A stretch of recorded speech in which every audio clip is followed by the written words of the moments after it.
यही राजनीति की वजह से हमने के पीहू रात भर भूखल प्यास तारा बिना रोहत रोहत सुतल बिया। दूध तो दूर एक छटाक पानियों नसीब ना भइल कि हम अपन बेटी के तरास मिटा दी।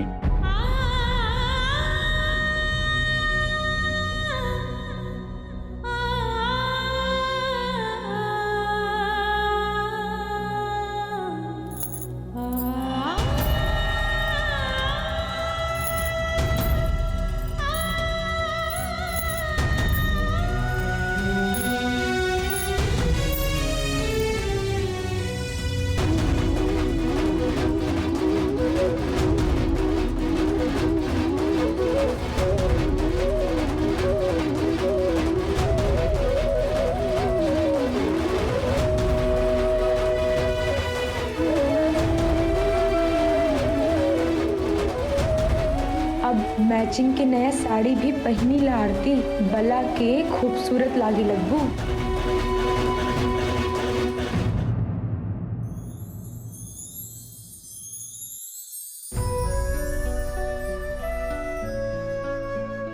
जान करो तू कितना खूबसूरत लगा तरू। तारा आगे दुनिया जान सब फीका बा। बस ये चाहता नहीं कि दुनिया वाला के तारा नजर ना लग जाओ। के लिए काला टीका लगा देता नहीं।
भूटान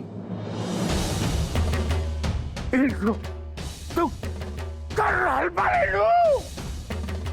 आई गलत कर रहल बाड़े।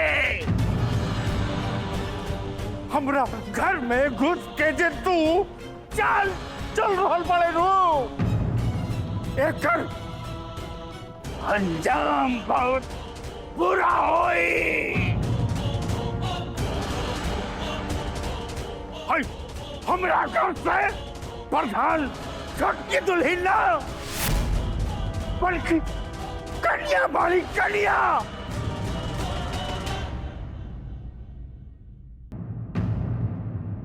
शांति शांति शांति।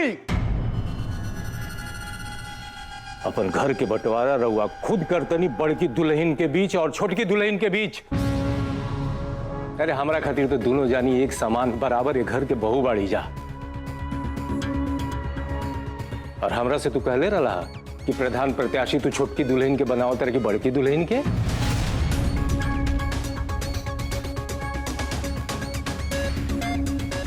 अभी जगत तिवारी के पत्नी श्रीमती मोहिनी तिवारी नामांकन भरे खातिर सामने आ गई तो हम अपना हाथ से भरवा दी नहीं। लेकिन हमार का गलती बा।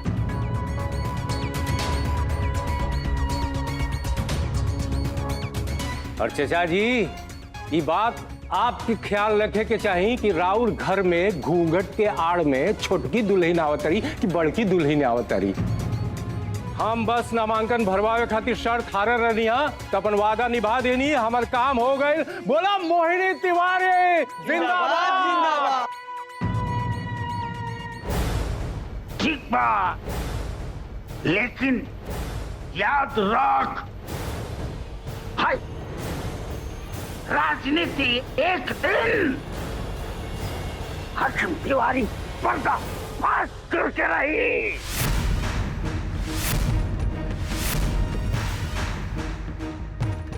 और एक बात तू अपन भेजा में घुसा ले, ताराई चाल कबो हाकिम तिवारी कामयाब ना हो गई।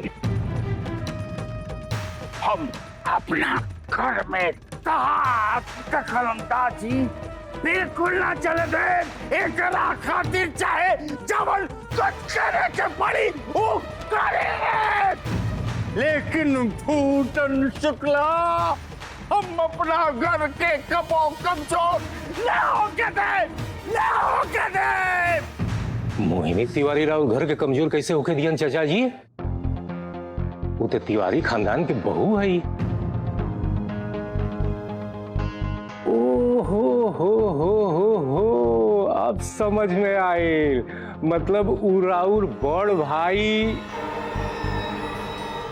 पटीदार के बहू है, करेक्ट?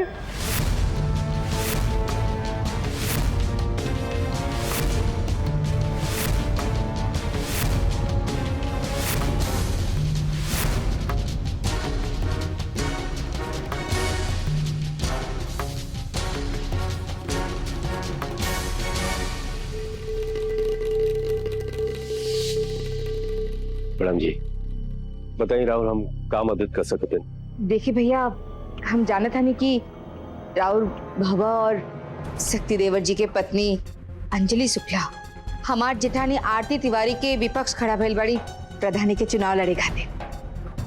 हम बस इतना चाहता नहीं कि रउआ हमार नाम सबके सामने घोषित करे, ताकि सब लोगों को ये यकीन हो जाए कि रउआ हमार नामांकन करे खातिर अंजलि शुक्ला के नाम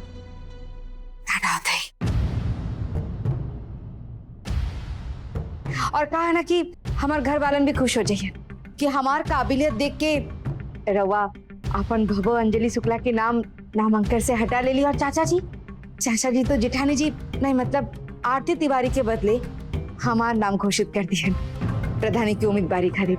बस यही चाहते नहीं। में हमारा फायदा का बा? देखिए भैया, रवा हमार नामांकन कर दी, बाकी राउर फायदा हम रवा के बता दे। फायदा बताई चाहे मत बताई मोहिनी तिवारी जी, हमारा अपन फायदा साफ साफ दिख रहा बा ये लोकतांत्रिक व्यवस्था में। लेकिन भैया सबकी जब बड़ भाई बात कर रहा था तो छोटे भाई के चुप रहे के चाहिए। एक बार भैया, प्रधान ओकरा के बने के चाहिए ये काबिल और होनहार होके। राहुल नामांकन के समर्थन करब हम, और जब तिवारी परिवार में राहुल उम्मीदवारी पक्का हो जाई तब हम अंजलि शुक्ला के नाम प्रधान पद की उम्मीदवारी से वापस ले लेंगे।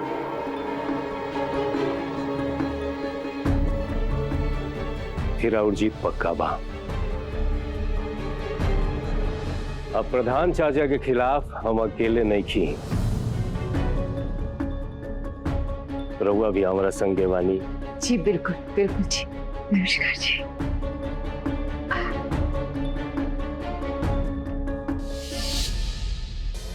हमरा तो सब याद बा भूटन शुक्ला जी कि हम रउआ संग का तय कैले बानी।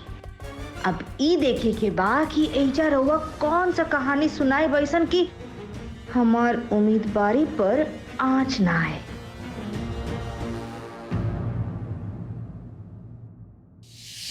जब अपने घर में केहू के खिलाफ केहू हो जाला तो हमरा जिसन एगो ना 1000 गो आदमी मिलेला मोहिनी जी। भैया जी का कर देनी, अब का मोहिनी के जितावे खातिर हमरा के उम्मीदवारी के दाखिल पर्चा वापस लेवे के पड़ी। इससे तो हमारा बहुत नुकसान हो जाये। शक्ति, इनकर के बता दे कि एकरा में हमने के नुकसान ना हुई, फायदा हुई। ये जगत तिवारी के मेहरारू मोहिनी तिवारी जब चुनाव लड़े खातिर खड़ा हुई, कौनो कीमत पर चुनाव लड़ी, और जब चुनाव लड़ी तो तिवारी परिवार में ना सिर्फ बंटवारा हुई बल्कि वोट भी बढ़ जाई। और जब वोट बटी तो हमने की जीत हो जाई और दोनों के लड़ाई में इनकर जीत पक्का हो जाई। लेकिन भैया रउआ तो अंजलि का दाखिल पर्चा वापस लेवे के कहत बानी। बात ऐसा कही जाला जवना में सामने वाला के फायदा बुझाए, कई लू जाला जेकर में अपन फायदा बुझाए। हम अंजलि के पर्चा वापस लेवे वाला नहीं की। देखा हम कौन कौन से खेल खेलतनी।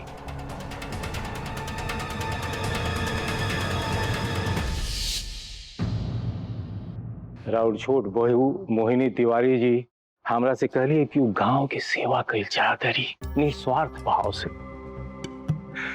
अपन सर्टिफिकेट डिग्री हमरा के देखौली तो हमारे दिमाग चकरा गई। चाचा जी इतना पढ़ल लिखल बहू राउर घर में बाड़ी, हमरा के फैसला लिया बहुत कठिन हो गई कि हम का करी। बहुत धर्म संकट में आ गई है चाचा जी। कितना पढ़े लिखल बहू के रहते हुए हम अपन भावा के प्रधान के प्रत्याशी कैसे बना दी। अब ये अलग बात बा कि हमार भावा भी समझदारी में बतियावे चितियावे में इनका से 19 नहीं थी, लेकिन चाचा जी दिल पर पत्थर रख के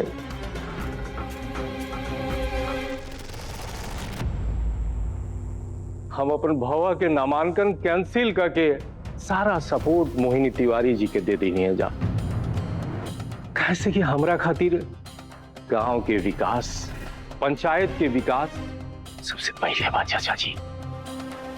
और ये चाचा जी हमरा ऊपर इल्जाम लगावत रहन कि हम इनकर घर के बंटवारा करावतनी। अरे घर राउर, परिवार राउर, हम कहां से घर के तोड़े लगनी चाचा जी। पंचायत संभाले से पहले अपन घर संभाली। हम जो शर्त हारे रहनी है शर्त पूरा कर दिए नहीं, हमारे काम हो गए, हम चला था नहीं। चला शक्ति, जनता जनार्दन, चला जाता हम लोग।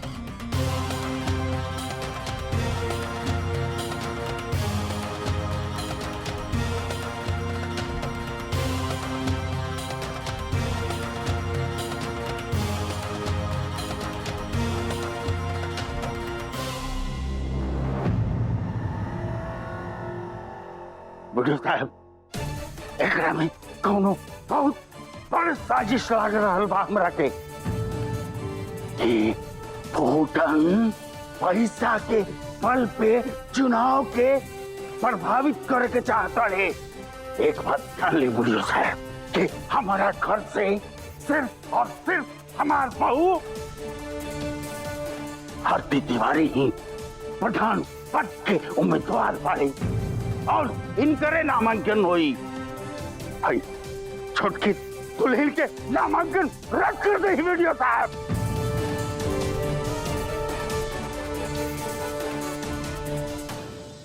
रंजन। हाँ बाबूजी। अपन छोटकी भौजी के बोल नामांकन करे खातिर।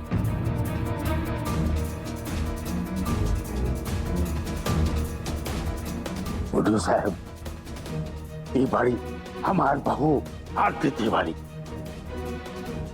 हमरा परिवार से गंगापुर पंचायत के प्रधान पद के उम्मीदवार। वीडियो साहब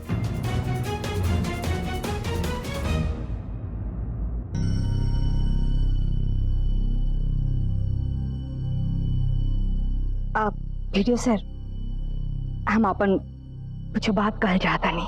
हाँ बोली। वो कहा ना सर कि ये में नाटक और साजिश की कोनो बात नहीं के। हम वही घर के बहू हैं, लेकिन पता नहीं काहे खातिर ना चाचा जी हमरा के अपन बहू माने से इनकार करता नहीं।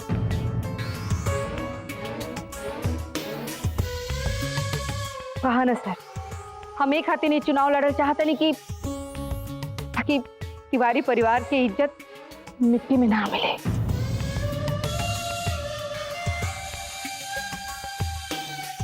और हम गंगापुर पंचायत के बहुत बढ़िया से विकास कर पाए। हम एक खातिर चुनाव लड़ल चाहता नहीं ताकि भूटन शुक्ला के भवन से आरती दीदी आगे जाके हार ना जा। सीडीओ सर, अगर ऐसा हो जाए नू तो जो 20 साल से चाचा जी गंगापुर पंचायत के प्रधान बन के इतना इज्जत कमाइले बानी नू, तब सब मिट्टी में मिल जाए सर। और ये हमरा से बर्दाश्त ना हुई। कहा ना सर, हम बहुत पढ़ल लिखल लड़की हैं और जहां तक हमके समझ बाकी एगो पढ़ल लिखल प्रतिनिधि नू पंचायत के विकास कर सकेला। बस यही कारण से हम ये चुनाव लड़ल चाहता नहीं, और ताकि तिवारी परिवार की जो इज्जत बा वो जस के तस रह जाए। लेकिन वीडियो सर, रवा के का बताएं कि हम अपन घर वालन के ये बात नहीं की समझा पावा कि हम ये चुनाव गंगापुर पंचायत और गांव वालन के भलाई खातिर लड़ल चाहता नहीं, ना कि घर वालन के खिलाफ जाए खातिर। रवा के का बताए सर, कितना समझेले के बाद भूटन शुक्ला मन में रहन आपन बाबा के नाम नामांकन से हटाए खातिर, और ये सिर्फ हम ही कर सकीला। लेकिन हमारी किस्मत देखी ना सर, बात के केहू के लगे कोनो कदर नहीं के। और हमारी किस्मत तो सर इतना फूटल बा कि हमरे घर वालन हमें के रोके खातिर एक से बढ़ के एक हथकंड कर रहल बा। बाकी सर, हमरा के जौन कहे के रहल, जौन हमारे दिल में रहल, हमरा से कह दिली। आप तो समझदार बानी तो देख ही सकते। मोहिनी जवन कुछ भी कह रहल बाड़ी वो बिल्कुल सही कह रहल बाड़ी।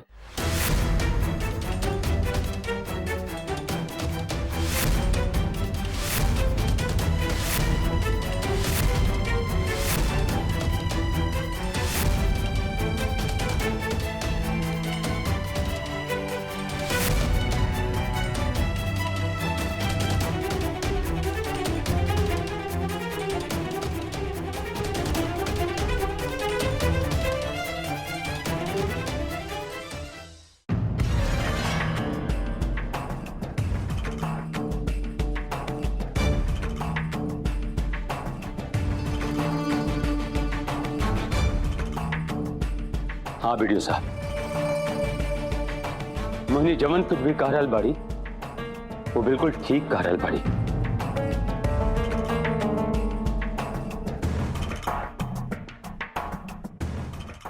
हमार पत्नी और ये घर, ये परिवार के छोट दुल्हन मोहिनी तिवारी ही तिवारी खानदान से गंगापुर पंचायत के होखे वाला भावी प्रधान के सबसे योग्य और सबसे सही उम्मीदवार बाड़ी।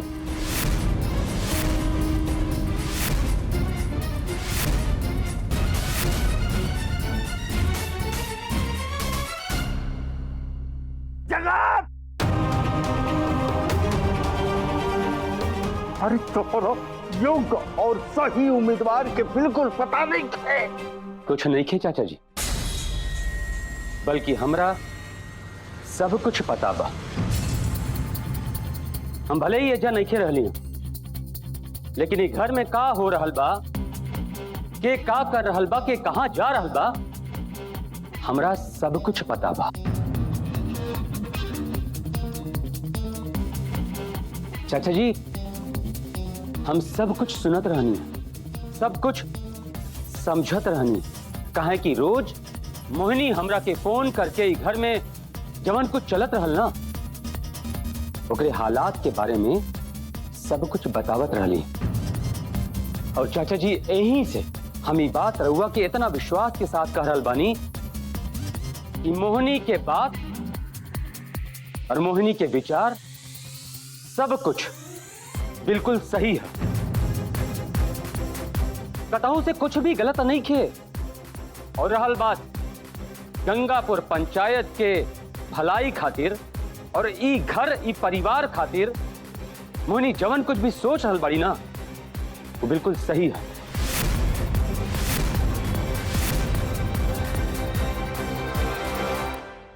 एक जगह हमरा के तू मजबूर मत कर। बुढ़ियो साहब, मोहिनी तिवारी के नामांकन रद्द कर दें। देखिए प्रधान जी, ये चुनाव लड़ल आपके घर के मसला है, बाकी जब एक बार मोहिनी तिवारी के दस्तखत हो गई बा, ये नामांकन वापस ना हो सकेला।